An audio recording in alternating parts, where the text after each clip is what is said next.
Doctor Babasaheb Ambedkar यांच्या जयंतीनिमित्त कसबा बावडा इथल्या डॉक्टर बाबासाहेब आंबेडकर नगर, संकपाळ नगर, लाईन बाजार आणि संदीप मित्र मंडळाच्या वतीनं विविध कार्यक्रमांचं आयोजन करण्यात आलं होतं. लाईन बाजार इथं आमदार सतेज पाटील आणि माजी आमदार मालोजीराजे छत्रपती यांच्या प्रमुख उपस्थितीत डॉक्टर बाबासाहेब आंबेडकर यांच्या पुतळ्याला पुष्पहार अर्पण करून अभिवादन करण्यात आलं. संकपाळ नगर इथं आमदार सतेज पाटील यांच्या हस्ते ध्वजवंदन करण्यात आलं. संदीप मित्रमंडळाच्या वतीनं आयोजित कार्यक्रमात आमदार सतेज पाटील यांनी डॉक्टर बाबासाहेब आंबेडकर यांच्या पुतळ्याला अभिवादन केलं. यावेळी बोलताना आमदार पाटील यांनी छत्रपती शिवाजी महाराज, राजर्षी शाहू महाराज आणि डॉक्टर बाबासाहेब आंबेडकर यांनी सामाजिक समतेचा संदेश देत समाजाला योग्य दिशा दिल्याचं सांगितलं. सामाजिक समतेचा संदेश आणि त्यासाठी कार्य करून लोकशाहीची मुहूर्तमेढ राजर्षी शाहू महाराजांनी कोल्हापुरात रोवली. याच विचारांनी लोकशाही मार्गानं वाटचाल करत डॉक्टर बाबासाहेब आंबेडकर यांनी संविधान लिहिलं. भावी पिढीचं भविष्य उज्ज्वल ठेवायचं असेल तर एका विचारानं पुढे जाण्याची गरज आहे, असं आवाहन त्यांनी केलं.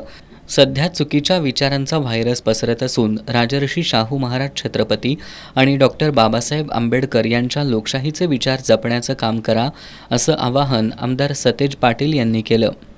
पुढच्या काळामध्ये टिकवायची जबाबदारी आपली असणार. आम्ही ज्यावेळी छाती ठोकपणे सांगतो की हा आमचा वारसा आहे, तो वारसा टिकवायचं काम आम्ही केलं पाहिजे. आम्ही ज्यावेळी घरामध्ये सांगतोय माझं घर आहे, त्यावेळी घर स्वच्छ ठेवायची जबाबदारी आमची असते. आम्ही सांगतोय माझी मोटरसायकल आहे, ती मोटरसायकल व्यवस्थित ठेवायचं काम आम्ही या ठिकाणी करतो. किंवा आम्ही ज्यावेळी आमचं म्हणतो ते आमचं पण जपण्याचं काम आपण नेहमी करतो.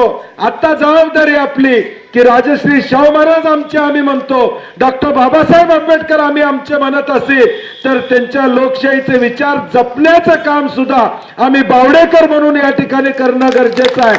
आणि ती सुरुवात आपल्याला या जयंतीच्या निमित्तानं आपल्याला करायला लागेल. यावेळी माजी नगरसेवक सुभाष पुचडे, मोहन सालपे, डॉक्टर संदीप नेजदार, निलेश नरुटे, शिवाजी कांबळे, संदीप कांबळे, श्रीराम सेवा संस्थेचे संचालक सुभाष गदडगे, प्रसाद वराळे, निशिकांत कांबळे, सुधाकर कसबेकर, सुरेश उल्पे, मोहन गोखले, योगेश कुरणे आदी मान्यवर उपस्थित होते.